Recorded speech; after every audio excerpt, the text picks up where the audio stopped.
And now to a news story tonight at 5. A former Faulkner County school resource officer and patrolman sits behind bars after a domestic violence incident involving his wife.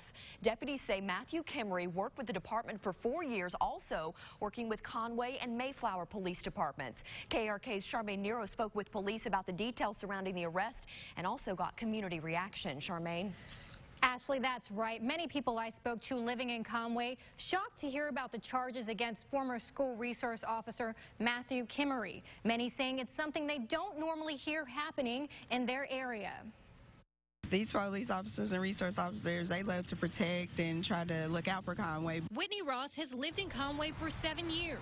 When she hears about school resource officers at her kids' school, a few things come to mind. For them to protect them, to make sure that they are all right, for them to be able to trust them, to make sure that they can come to them if anything is happening. So when she found out a former school resource officer well known in the Faulkner County community faces several charges, including rape and false imprisonment, she was shocked. It made me very angry, and it is shocking to me that to hear anything like that. Faulkner County deputies arrested Matthew Kimmery earlier this week after his wife told police she was afraid to go back to the home to pick up her belongings.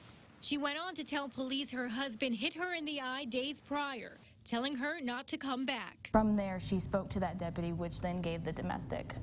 And she had a couple things she wanted to speak to, the rape and the false imprisonment. The former school resource officer worked at the Faulkner County Sheriff's Office as a patrolman and SWAT officer before he was let go.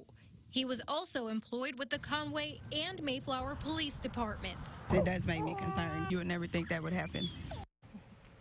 Now, we are told Kimmery faces rape, false imprisonment, and domestic battery charges. Deputies say he's being held on a hold for Faulkner County at the Lono County Jail on a $500,000 bond. Back to you.